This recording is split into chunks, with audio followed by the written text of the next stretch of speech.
Hello, everyone, and welcome to the Happiness Journey with Dr. Dan podcast, where every journey is worth living. My name is Dr. Dan, and I'm your host for today's episode. I'm a bilingual neurolinguistic programming and cognitive behavior psychotherapist specializing in anger management issues, both court-appointed and private, marriage counseling using the EFT method, dissociative disorders, narcissistic personality disorders, depression, anxiety, dream analysis, and also provide life, business, and retirement coaching support. I provide individual one-on-one sessions in both French or English, and also do group settings. If you need any assistance, reach out to DNB Therapy and Coaching Services at 301-325-1550, and our website can be found at lifecoachddanamzallag.com. Today, I'm very excited to have for our 7th episode of season 23, a very special guest and transformational coach at Mars Coaching, Brian Wood. And just like every of my past episode, I will leave it up to the guests to properly introduce themselves, as no one can do a better job. Brian, the floor is yours. All right, sounds good. Dr. Dan, it is a pleasure to be here. As mentioned, my name is Brian Wood, and my background, my journey includes a long stretch in the corporate world. And then I fell into coaching accidentally, but really grateful to do that. And now I really spend my time driving as much impact and service as possible. And that can be in the nonprofit sector, working with athletes, former athletes, executive coaching, leadership development, and training, all things connected to service and impact is kind of my thing. So great to be here. Well, it's great to have you here. So, Brian, if you can just go back into the past, because a lot of people here, the purpose of the happiness journey is to inspire our many, many listeners. And now we're close to 1.6 million. And we're here to be able to at least give them some tips and advice to be able to get them out of this funk. And it is known that coaches do that, especially transformational coaches. So, how do you approach someone who comes to you and are completely lost either in their career, their relationship? How do you approach this new client? Yeah, it's a great question, Dr. Dan. And I think one thing that comes to mind is there's not a silver bullet. There's a lot of showing up with curiosity, empathy, and just exploring things together. So one exploration question that often helps the process is asking the question, if no one were paying you any money and no one were paying you any attention, what would you do? And sometimes that reveals the things that we are truly important to us, as opposed to the things that maybe we can be conditioned to believe that this is a conditional situation. If I achieve this, then I'll be happy. Mhm. It's such a personal journey that really digging deep and exploring and experimenting and playing with the idea that if I did something that didn't involve getting paid and no one were paying me any attention, some interesting things surface that support the happiness journey. So that's one thing that's helpful to me. And so when people are actually going through the struggle, and as you say, this is a very subjective situation to them, because what they may suffer from, for you, it may be saying like, well, there's a simple solution to that. Why is it so much of a big deal to you? So as you mentioned, showing empathy, but at the same time, it's kind of like, okay, so what are the effort that they're willing to invest in themselves to be able to make the changes from in the circumstances that they're in? So all this process, I mean, is it some kind of like a rule of thumb where it should take maybe 6 months to a year for a specific situation, or in other situation it may take 2 years, 5 years? I mean, what's the average time that your client stays with you to be able to see a change? Yeah, that another great question. And it's again not a one size fits all. And there is a variety of timelines. But to your question, Dr. Dan, I think as a rule of thumb, where it's somewhere in the area of working with someone for a year.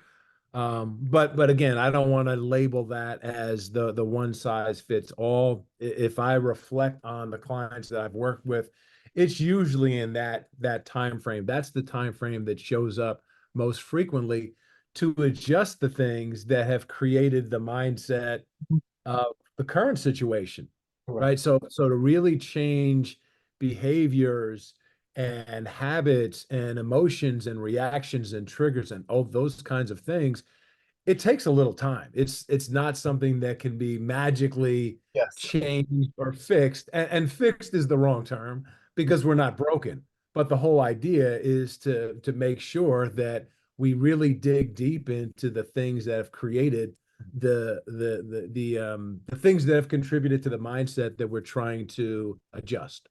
That's correct. But I see that you just use a few keywords that will basically help a lot of our listeners to understand the difference between a therapist and a coach. Now, a therapist have the tendency to be able to dig into the past to be able to better understand what caused the present circumstances that they're in.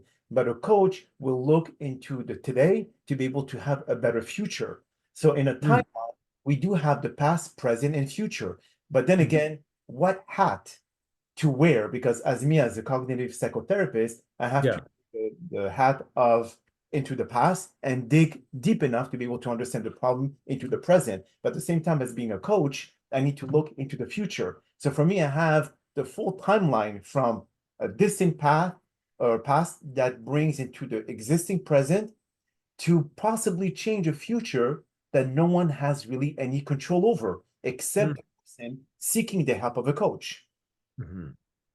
Because for you, you basically when someone uses your service, Brian, they come to you not just because they want valid or valuable advice, but they also come to you because of accountability.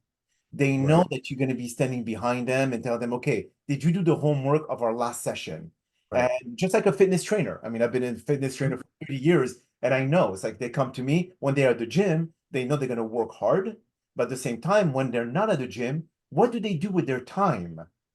That I'm not there to be able to monitor them on how they do the exercise, what they eat, when they eat, and how they eat. So, Right. in your regards, I mean, when you're not there with them, do they all really take their task as serious as they're supposed to be able to expect the changes that they envision?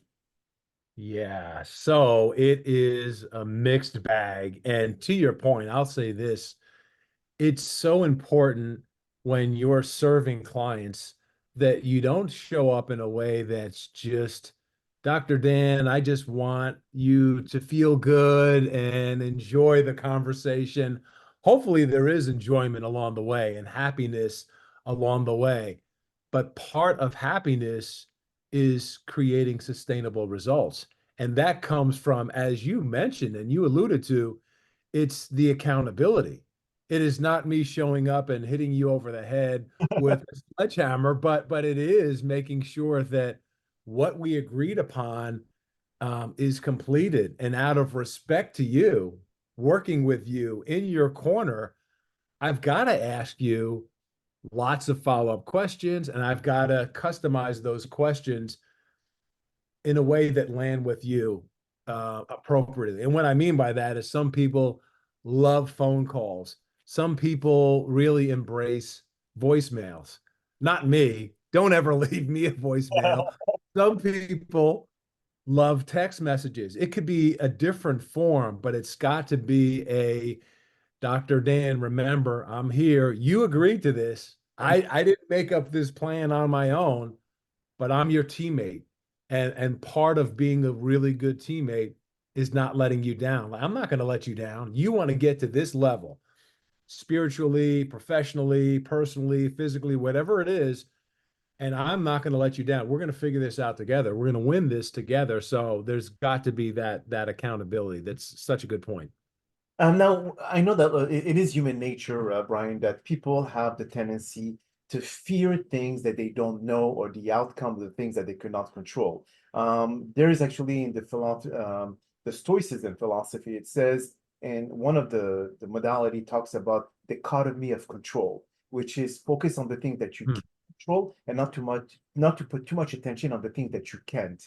Now, Mhm. we have the tendency as human to be able to really force control upon something that we have no control over. So when it comes to outcomes, okay, I mean, this is what we talk about results with the coaching, when you hire a coach, no one have control over the outcome because you could be working your ass off, Yeah. not get the promotion that you want at work or not get the result in the business that you built. So Right. when to teach them how to let go of that outcome. Hmm. There's a couple things that come to mind. One is there's this book called The Coffee Bean, and if I remembered the authors, I would share and give credit. But the moral of the story, Dr. Dan, is that the will there ever be a time in our lives when there's not chaos? And the hot water represents the chaos. That's a constant. There's always going to be some form of chaos. It's really about how you react to the chaos. So Mhm. you can react like the carrot. You put the carrot in that hot water and it becomes soft and weak, and no one wants that. You put an egg into that hot water and it becomes hardened from the inside out, and that doesn't serve us either. Mhm. But if you put a coffee bean into that boiling water, then it becomes this magical drink known as coffee, which is a fan favorite. And the idea there is that it's how we react to the chaos. It's how we react to the fact that I didn't get that promotion and I broke my face and I deserve that promotion. We still have the power. And I shouldn't give you the power to push my buttons because you didn't give me the promotion. I shouldn't give you the power. You can't push my buttons if I don't have any buttons. Mhm. So that's one thing that jumps out to me is just that understanding that there are some things that are absolutely within our control. How we show up, our thoughts, our emotions, our habits, all these different things, that is controllable. And when we lean into those controllable things, the outcome is already done. Mhm. It is going to be a win. It's just a matter of like maybe what degree that win will look like. But there's tons to be grateful for if we really align with the habits and the behaviors and the thoughts that are going to serve that vision.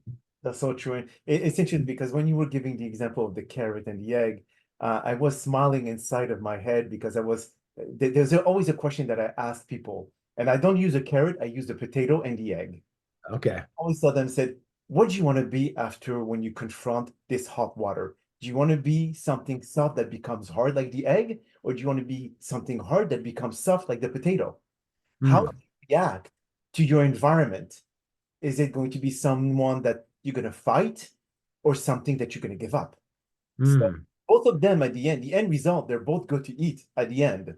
Okay. yeah. I mean, unless if you're Rocky Balboa and you drink raw eggs, then that's a thing. But or if you like to eat on raw potatoes, the hard potatoes, that's another choice. But again, the end result is what do you do and how do you react to the situation that you're in based on your external factors that you have no control over. Yeah. Yeah. And then I in have, oh, lastly, go ahead, please. think about what who they want to be, the egg or the potato. Mm. So there's another quick story. Can I share a quick story? Yeah, please. So Diane Nyad is a swimmer who she swam from Cuba I to heard about Key that. West Yes. in her 60s. Unbelievable. So I've made lots of really bad life decisions, including swimming in the Red Sea a few years ago. I actually had a chance to meet with her. So this is connected. Her conversation that we had is connected to what we're talking about. I asked her what was the worst thing about that swim. She talked about the jellyfish and all these other horrible things. But she also said that one of the discoveries that she went through was coming to this place of peace. She put in all of the work. And at a certain point, if something bad happened to her, if a shark attacked her, she was in such a place of peace and acceptance that she was prepared for anything. And I think in some ways on our journey towards happiness, we've got to have that similar mindset. We've got to do all the things that we can control. Again, our behaviors and our habits and evaluating our thoughts and all those other things. And then we have to operate almost with a sense of faith and just appreciation for whatever happens is going to be good enough, and it's going to lead me closer to that place that we describe as happiness. But then why, Brian, do you feel that most people, when they set themselves goals to accomplish or certain objectives, and when they reach that goal, they always use this two-word question: what's next? Hmm. They never really give themselves the time to really either appreciate the journey that made them go from point A to point B and accomplish that goal and not give up. Yeah. But they really never appreciated that journey. They never really said to themselves, wow, I'm going to have fun no matter what happens. And if I do reach my goal, okay, then at least I won on both ends, reaching my goal and appreciate the journey, which is not give up on family gathering, not give up on time with friends or whatever. Because some people do that. They go to the extreme. They distance themselves Yeah. from family, from different kind of activities or social activity, whatever it is, because they're so much in tune with their goals that they forget everything around them. So, how do you break that habit? How do you allow people to say to themselves, if you're going from point A to point B, in between those 2 points, you have to appreciate that journey and not just have your eyes like a horse that's always straight. Yeah. It's so funny because there's room for both. And so it's not like as we're on this journey of happiness and leadership and impact and service, it's not like we ever cross the finish line and say, okay, I've got it all figured out. I've got life all figured out. I'm done with everything. I've maxed out. There's always going to be, to your point, Dr. Dan, there's always going to be another goal. The idea, and it seems like the trick behind that is to be present and celebrate. Okay, you can take 10 minutes, you can take an hour, you can take a week, you can take a month, whatever that is, right? It depends on the person and the achievement. Then you can start drawing up and imagining and creating that next goal. No problem at all. We should always be moving. When we don't move, essentially, we die, right? We don't learn and grow, we die. But without celebration, we're doing ourselves a disservice. And every time we achieve a goal, that's got to be put in our personal highlight film.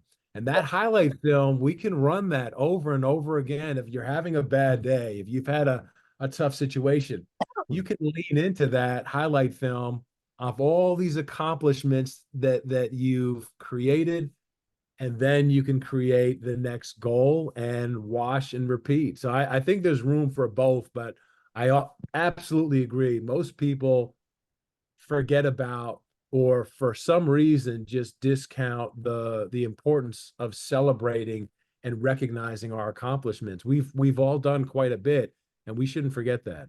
Absolutely. Now, what would you see, or what would you advise our listeners, Brian, about like a few key steps that they could take from our conversation today that they can implement immediately after they hear this podcast or this episode that's going to be published this weekend, and letting them know, okay, you know what? If you go, you do step one, step two, step three, you're going to start seeing changes within. Of course, you cannot predict with accuracy how long it will take, but as long as they do this, they can see some changes. They could see some progress in their lives.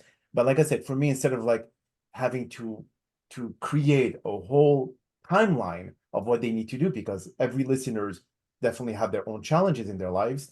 So what kind of advice, what kind of tips would you give them? Like 2, 3, 4 steps, whatever, or tips, whatever you want to give for them to get Yeah. started. So there's a few things that come to mind, and it's not a systematic process. I think this is more aligned with exploration.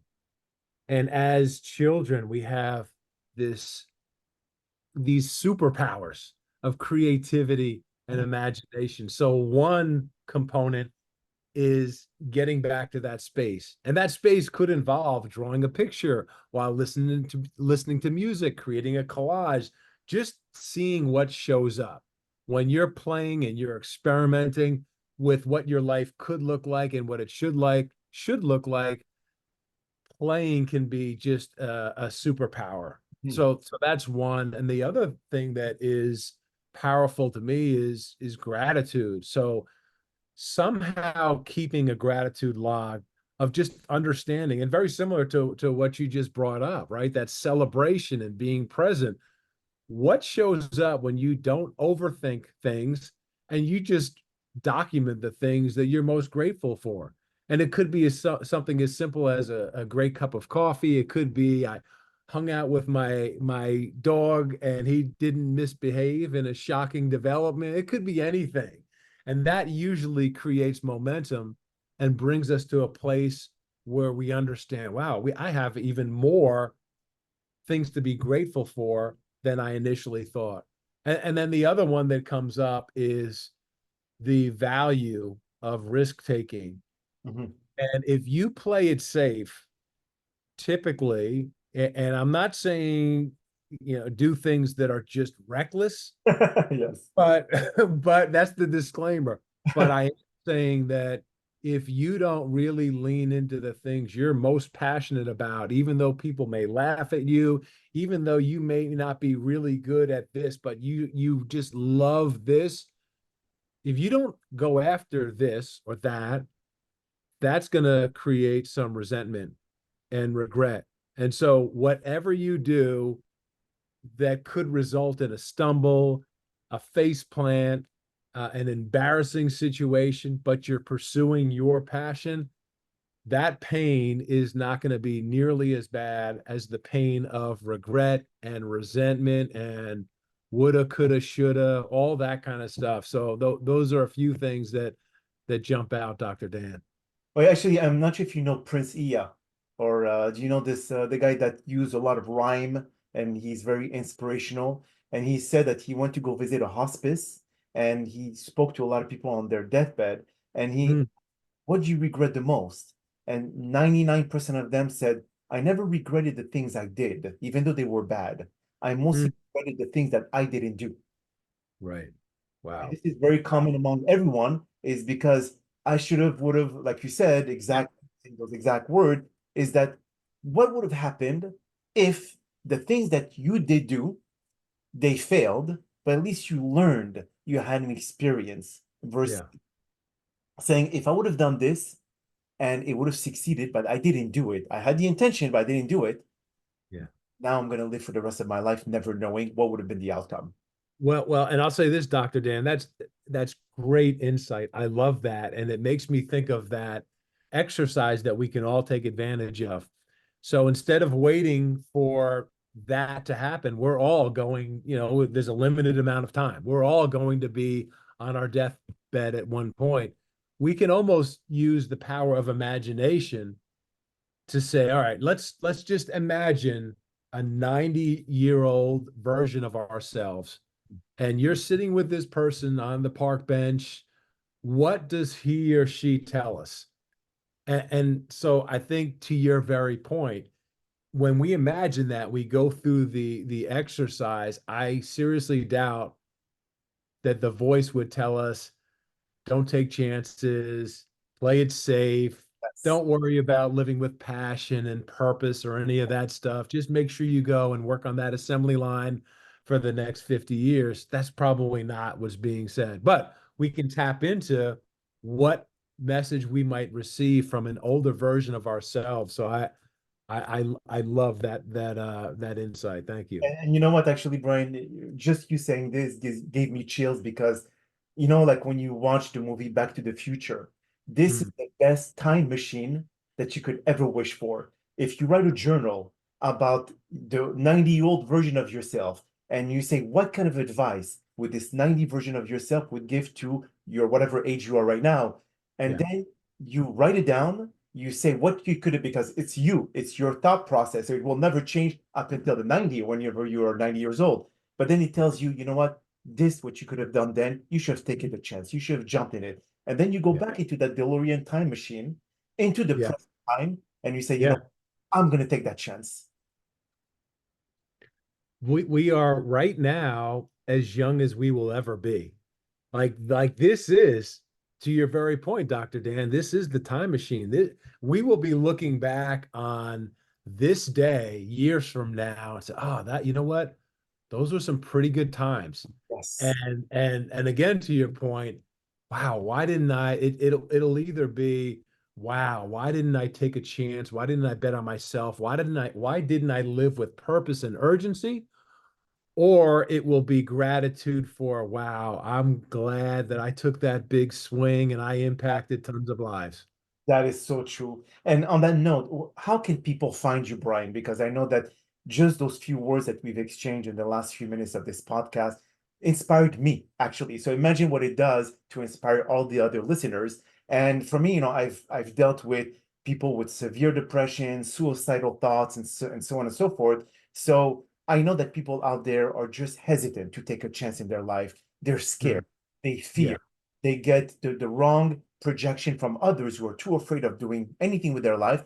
And those people project that fear into them, and then they hesitate in doing anything that they should do. So how can they find you? I mean, where can they Yeah. find your site? So give a little bit more details here, please. Sure. So if you look at Man from Mars Coaching, I think if you just Google Mars Coaching, I'll show up.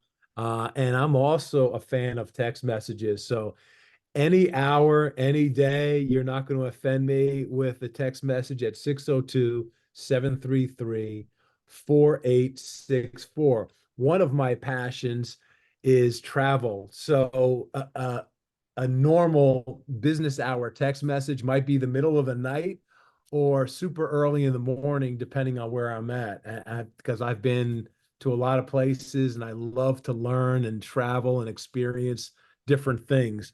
So anyway, back to your question. So text messages always work, and I'm pretty active on LinkedIn. I'm doing better on Instagram, but the best way to get me is via text. You can always call me and go on my website and find a way to reach out to me via email.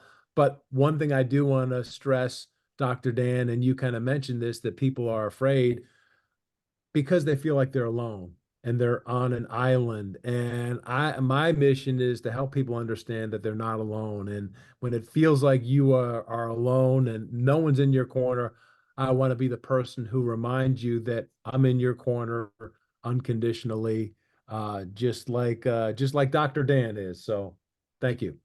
Well, Brian, on that note, that is all the time that we have for today's podcast. I really appreciate you taking the time of your busy schedule to join us. And thank you again for participating and inspiring our many listeners with your incredible story. Now, we hope that you've all enjoyed today's episode. And I'm also very excited about the many upcoming guests that we have scheduled for season 23 of the Happiness Journey podcast, filled with inspirational stories just like the one that you listened today. Now, here are some concluding words of wisdom. Changing your mindset is the foundation of success because it transforms how you perceive challenges and opportunities. A growth mindset turns obstacles into learning experiences, fueling progress and resilience. When you believe in your potential, you unlock doors to possibilities that a fixed mindset keeps closed.